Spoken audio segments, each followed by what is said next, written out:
Sindicatos aprovam greve do metrô e dos trens para amanhã em São Paulo. E você vai ver também. Lula indica Flávio Dino para o STF e Paulo Gonet para a PGR. Ministro da Justiça e governador do Rio cobram respostas da polícia sobre o assassinato da policial que investigava milícias. Israel e Hamas prorrogam acordo de paz no Oriente Médio.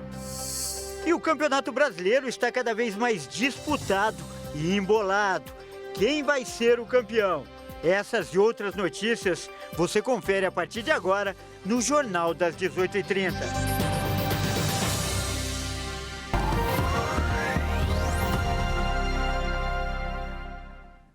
Olá, seja bem-vindo. Nós estamos ao vivo. São 18 horas e 33 minutos pelo horário de Brasília. Eu sou o Kleber Werneck e a partir de agora você acompanha comigo as notícias do Brasil e do mundo desta segunda-feira. Olha só, o presidente Lula anunciou hoje os nomes do ministro da Justiça, Flávio Dino, para se tornar ministro do Supremo Tribunal Federal, o STF, e do procurador Paulo Gonet para comandar a Procuradoria-Geral da República, a PGR. E nós vamos agora direto para Brasília para falar com a repórter Jaqueline Fonseca, que vai trazer mais informações. Boa noite, Jaqueline, muito bem-vinda ao Jornal das 18h30. Boa noite, Kleber, e a todos que acompanham a HIT TV. Exatamente, havia grande expectativa com relação a essas indicações, pois nesta segunda-feira o presidente da República formalizou a indicação de Flávio Dino para a vaga que era da ministra Rosa Weber no STF. Flávio Dino é ministro da Justiça e Segurança Pública, senador eleito pelo estado do Maranhão, também já foi governador e deputado federal. Antes de formalizar essa indicação, Flávio Dino se reuniu com Lula na residência oficial da Presidência da República, o Palácio da Alvorada, e neste encontro também estava presente Paulo Gonet, que foi indicado a Procurador-Geral da República na vaga de Augusto Aras. Paulo Gonet é subprocurador da República desde 2012 e também procurador-geral eleitoral. Inclusive, naquele julgamento que avaliava um possível abuso de poder político do ex-presidente Jair Bolsonaro por causa daquela reunião com embaixadores, Paulo Gonet votou pela inelegibilidade de Bolsonaro. Agora que os nomes de Flávio Dino e Paulo Gonet foram formalizados, foram indicados, o Senado Federal precisa referendá-los. Tanto Flávio Dino quanto Paulo Gonet passarão por uma sabatina na Comissão de Constituição e Justiça. Depois, se forem aprovadas, as indicações seguem para o plenário do Senado Federal, onde é preciso o apoio de mais da metade dos senadores. Para dar tempo de votar essas indicações e outras pautas importantes, como a Lei de Diretrizes Orçamentárias, antes do final do ano, o presidente da Casa, senador Rodrigo Pacheco, disse que fará um esforço concentrado de votações entre os dias 12 e 15 de dezembro. Kleber, é com você. Muito obrigado, Jaqueline. Olha só, a Assembleia Legislativa do Rio Grande do Sul foi sede da Conferência Parlamento e Fé, que reuniu políticos de 15 países. O deputado federal Davi Soares foi um dos palestrantes.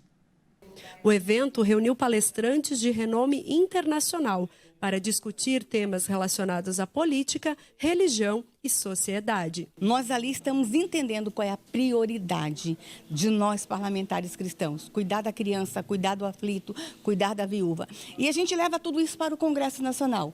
Nós temos a Constituição, que é o nosso livro máximo na legislação, mas nós somos guiados também pela Bíblia Sagrada. Painéis voltados a cenários políticos e econômicos, desafios para parlamentares cristãos, inovação e violência contra a mulher estiveram entre os debates. Não simplesmente falar que Cristo é o Senhor, que é a coisa mais importante, mas falar que aquilo que a mensagem do Evangelho é trazer justiça social, trazer melhoria e principalmente trazer cuidado com o dinheiro público. Então, é importante que essa mensagem, que temos feito progresso nas defesas da pauta da vida, desde a sua concepção, da família tradicional, de questões que já são consolidadas no público brasileiro, digamos assim, na população brasileira, sejam estendidas aos colegas vizinhos da América do Sul. É muito importante, primeiro, que nós estamos unindo aqui parlamentares de diversos países que trazem, né, a sua realidade local e como a gente pode usar como exemplos positivos ou negativos quando a gente fala de contexto de política pública, de implemento dessa política pública. Anfitriã do evento, a deputada estadual Eliana Bayer destaca a importância dessa troca de experiências. Essa conferência ela tem como título Unindo Nações, Reconstruindo o Mundo. Nós só poderemos reconstruir tendo muito debate, muito diálogo, muita construção. Nós vivemos num tempo que as coisas estão tão difíceis, guerra, desastres naturais, onde as pessoas precisam cada vez mais falar, construir, debater no campo das ideias. E aqui foi plantada uma semente que vai gerar frutos aí para frente. E a gente muda de assunto agora para falar que São Paulo deve enfrentar mais um dia de caos amanhã. Os funcionários do metrô e dos trens da CPTM confirmaram em assembleia agora à tarde que farão greve nesta terça-feira. O governo do estado, por sua vez, decretou ponto facultativo por causa da paralisação. A paralisação é um protesto contra a política de privatizações do governo Tarcísio de Freitas do Partido dos Republicanos. Mesmo mote da greve que travou São Paulo no dia 3 de outubro, uma terça-feira. Desta vez, os manifestantes também se posicionaram contra os cortes na educação no orçamento do estado. Além disso, as entidades reivindicam a realização de plebiscito para discutir as privatizações e pedem que funcionários demitidos sejam reintegrados. Juntos, metrô e CPTM transportam todos os dias cerca de 4.200.000 passageiros, considerando apenas as linhas administradas pelas duas estatais e que devem ter a operação afetada pela greve. A paralisação deve afetar 4 linhas do metrô, azul, verde, vermelha e prata monotrilho, e 5 da CPTM, rubi, turquesa, coral, safira e jade. As linhas privatizadas amarela e lilás do metrô, além da diamante e esmeralda da CPTM, vão funcionar normalmente. No caso do metrô, a categoria afirma que pode suspender a greve se o governo paulista aceitar fazer catraca livre, ou seja, deixar de cobrar o bilhete na data marcada. E além do metrô e da CPTM, os sindicatos dos funcionários da Sabesp, que é a Companhia Estadual de Saneamento Básico, dos professores da rede estadual e da Fundação Casa, também aderiram à paralisação. E olha só, o governo do estado do Rio de Janeiro, Cláudio Castro, e o ministro da Justiça, Flávio Dino, cobraram uma resposta imediata das forças policiais na investigação da morte da policial militar Vanessa Lobão, de 31 anos, na zona oeste do Rio de Janeiro. Mas é o Anderson Nascimento quem tem mais informações direto do Rio. É isso mesmo, Kleber. O governador do Rio informou em um vídeo publicado em redes sociais que há indícios de que milicianos monitorados pela policial militar Vanessa Lobão foram responsáveis pelo seu assassinato. De acordo com Castro, a resposta sobre o crime será rápida e dura. O ministro da Justiça e Segurança Pública, Flávio Dino, também lamentou a morte e determinou que a Polícia Federal auxilie a Polícia do Rio na investigação do caso. Vanessa morreu na porta de casa, em Santa Cruz, na zona oeste do Rio, na noite da última sexta-feira. A policial, que estava de folga, teve o carro atacado por bandidos encapuzados e armados com fuzis. No sábado, um miliciano supostamente envolvido no crime foi preso no loteamento Madeã, em Santa Cruz, na zona oeste. Com ele, foi apreendida uma arma, mas a polícia disse que ainda não é possível confirmar o envolvimento dele no caso de Vanessa. A vítima estava na corporação desde 2013 e o sepultamento foi realizado na tarde do último domingo no cemitério Jardim da Saudade, em Sulacap. As investigações aumentam uma vez que se houve ou não algum envolvimento desta policial com milicianos.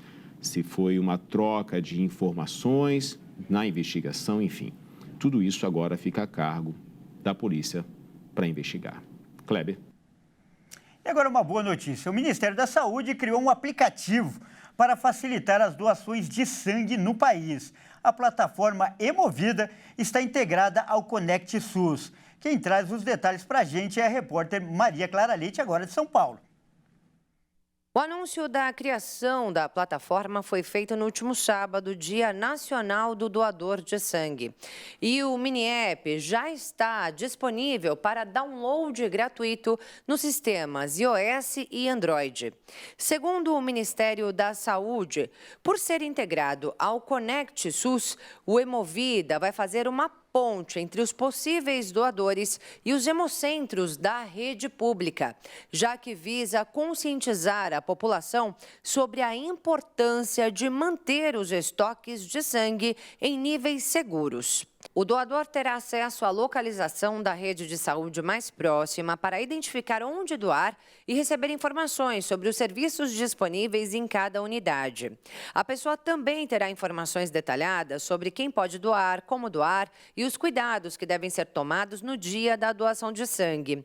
Mas a gente já lembra aqui que para ser um doador é necessário ter de 16 a 69 anos de idade e pesar mais de 50 quilos, sendo que os menores de idade precisam de autorização dos responsáveis e as pessoas com mais de 60 anos precisam já ter doado antes. Os homens podem fazer 4 doações por ano e as mulheres 3. Com o mini-app Hemovida, o doador ainda terá uma carteira virtual com histórico de doações e informações de saúde tipo sanguíneo, o que é um registro aí bastante útil em situações de emergência. E o doador também poderá optar por fazer uma autodeclaração de doação de sangue no aplicativo para manter um compromisso com a causa. Cerca de 1,4% da população do país doa sangue, o que está de acordo com os parâmetros recomendados pela Organização Mundial da Saúde. Mas o Ministério da Saúde brasileiro atua para aumentar esse índice, porque esse sangue doado é usado em várias situações, como atendimentos de emergência, cirurgias de grande porte e também tratamentos de doenças, como o câncer. E veja a seguir, Israel e Hamas prorrogam trégua no Oriente Médio. E você vai ver também, Campeonato Brasileiro está cada vez mais equilibrado. 4 times têm chances reais de ser campeão. Nós voltamos já.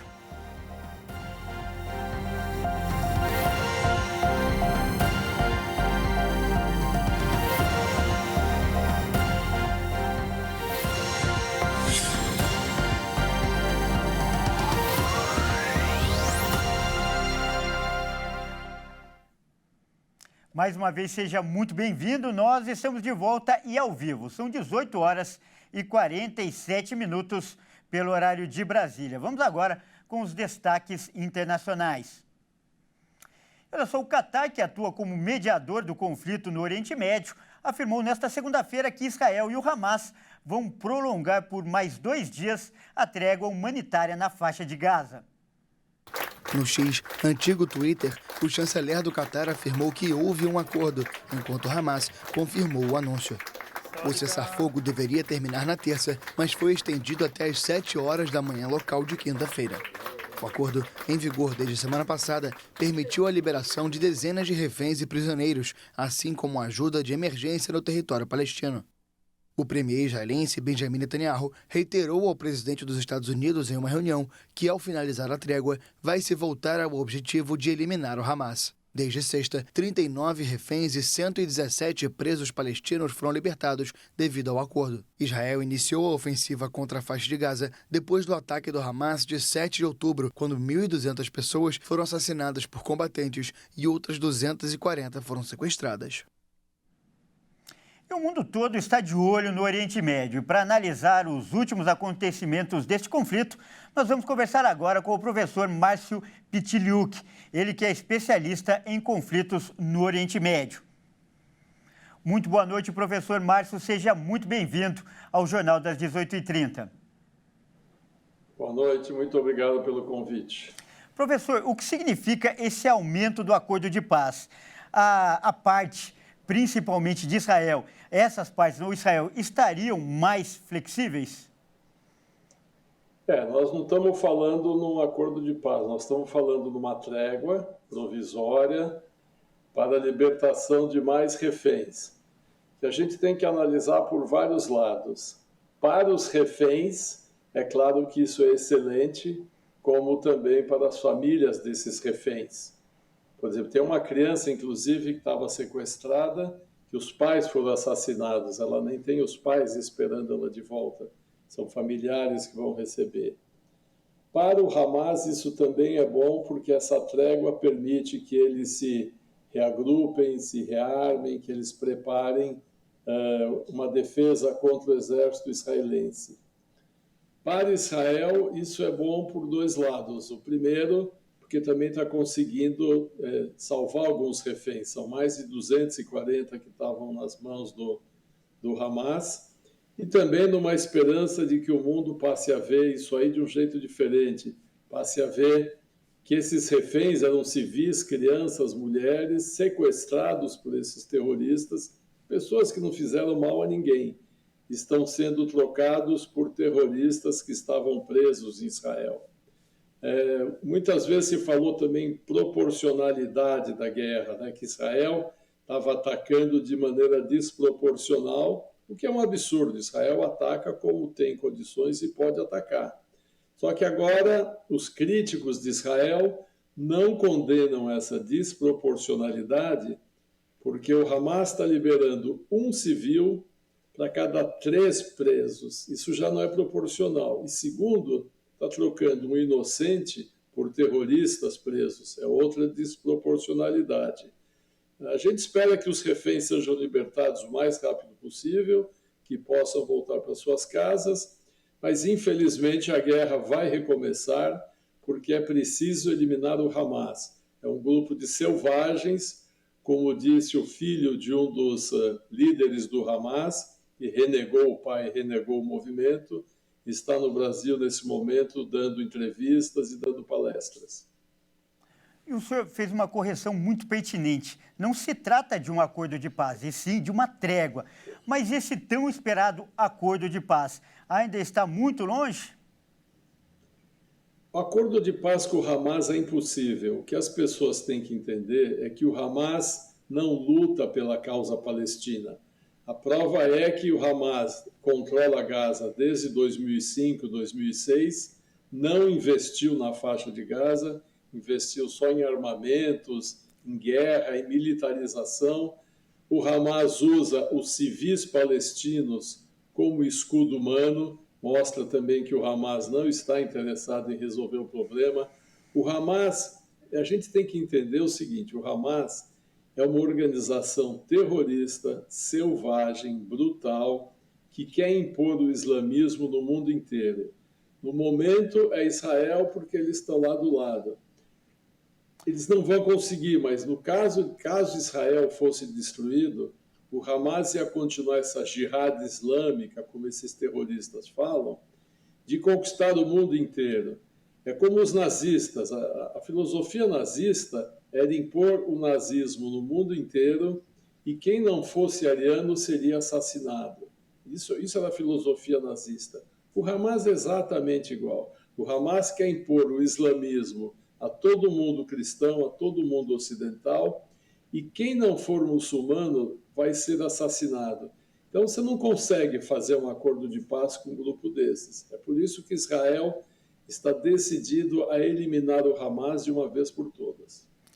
Tá certo, então. Nós acabamos de conversar com um especialista em conflitos no Oriente Médio, Márcio Pitiliuk. Eu agradeço muitíssimo a sua participação, inclusive com essa contextualização histórica muito precisa e muito embasada. Muito obrigado, professor. Muito obrigado a vocês, obrigado mesmo. Tá certo, e olha só, chegou a hora da gente falar de esportes aqui no Jornal das 18h30. E quem traz as informações, como sempre, é ele, Leonardo Félix. Boa noite, Léo. Muito bem-vindo mais uma vez ao Jornal das 18h30. E há quem diga que o brasileiro tem a disputa mais intensa, mais acirrada da história. Você concorda com isso, Léo?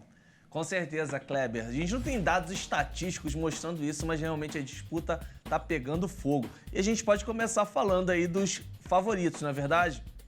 Legal, Léo. Então vamos começar falando do Galo, que vem aí de uma sequência invicta de 7 jogos. É, isso aí, com certeza, Kleber. Ele tá chegando forte para essa reta final do Brasileirão, com 60 pontos. Ontem, o Galo bateu na Arena MRV o Grêmio por 3-0 em confronto direto pela taça. Léo, e o que houve com o Botafogo, o segundo time aí que a gente vai analisar? Há coisas que só acontecem com o Botafogo, Kleber. Esse é um grande chavão, né? E neste domingo, o Fogão completou 8 partidas sem vitória. O empate em casa contra o Santos em 1-1. O Alvinegro agora é o terceiro colocado com 62 pontos. E por outro lado, quem tá subindo na tabela é o Flamengo, não é mesmo? Kleber, o placar de 3-0 em cima do América Mineiro em Uberlândia chegou a colocar o Mengão na liderança por alguns momentos. O Fla chegou aos 63 pontos, mesma pontuação do Palmeiras, mas perde no saldo de gols. Ou seja, tá ali cabeça a cabeça. Mas o Palmeiras continua firme na liderança e até quando, Léo? Não sabemos, né, Kleber? Alguns tropeços podem tirar o Verdão aí da liderança, mas até um momento, no sufoco e na raça, tá sustentando. Contra o Fortaleza, lá no Castelão, o Alviverde perdeu o capitão Gustavo Gomes logo no início do segundo tempo. Saiu atrás do placar 2 vezes, mas buscou o empate, garantiu a liderança nos critérios de desempate. Olha, Léo, antes da gente falar do rebaixamento, bem seco, você apostaria em algum desses times? Você se arriscaria? Eu não me arrisco. Olha, não é questão de arriscar ou não, Kleber, é uma questão de favoritismo mesmo. O Palmeiras ainda conta somente com as suas forças. Se ganhar as 3 partidas, é campeão brasileiro, simples assim. Para o Flamengo e os times que vêm atrás, é necessário um tropeço do Verdão. E do outro lado da tabela, na outra ponta, falando de rebaixamento, quem está mais em perigo? Parece que tem uma vaga ainda aberta ali. Praticamente, né? O Goiás está bem encaminhado o rebaixamento e hoje o Cruzeiro é o mais ameaçado com 41 pontos abrindo o Z4, né? Mas pelas atuações a tabela com 2 confrontos diretos aí contra o Vasco e Internacional, quem tem que abrir o olho é o Corinthians, hein? A goleada sofrida pro Bahia por 5-1 em casa ligou o sinal de alerta pro Timão. Bacana, aí a gente falou de futebol, mas, Léo, falando agora de esportes náuticos, que está acontecendo na Espanha a Copa do Mundo de Vela, né? Conta pra gente, Léo. Isso mesmo, Kleber. A SSL Gold Cup está sendo realizada nas Ilhas Canárias. 56 nações em barcos iguais, que se enfrentam em busca do título. O Brasil tem 7 medalhas olímpicas a bordo, com Robert Scheid e Martine Grael. Mas as outras seleções também vêm forte para a competição. Depois de encarar na fase eliminatória o Tahiti, a Polônia, a líder de seu grupo, a Lituânia, a seleção brasileira de vela ficou em segundo na chave e nas oitavas eliminou o Tahiti. Agora enfrenta nas quartas de final Portugal, Austrália e Nova Zelândia, no grupo 3 do torneio. Era um mata-mata com o Tahiti, que é uma nação que velejou muito bem as primeiras rodadas. A gente tinha que chegar na frente deles, tiveram uma regata 1-1, match race com eles e conseguimos largar melhor e executar um bom plano e ganhar a regata. Um grande alívio para o nosso time, muito feliz de passar de rodada e agora concentrar para a próxima, mas muito contente com a evolução do time. Nesta etapa da SSL Gold Cup, há confrontos entre as 16 melhores equipes em 4 regatas para definir os semifinalistas. O grupo 1 tem Grã-Bretanha, Dinamarca, Malásia e França. No 2 estão Alemanha, Holanda, Chile e Hungria. E na chave 4 competem entre si Itália, Espanha, Suíça e Lituânia. A SSL Gold Cup é realizada desde 2017 e coroa a cada 2 anos a melhor nação da vela. Mais uma vez, muito obrigado aí pela sua participação no Jornal das 18h30. Muito obrigado e até a próxima. Essa edição fica por aqui. Eu agradeço pela sua companhia e convido a continuar ligado em nossa atração. Até mais.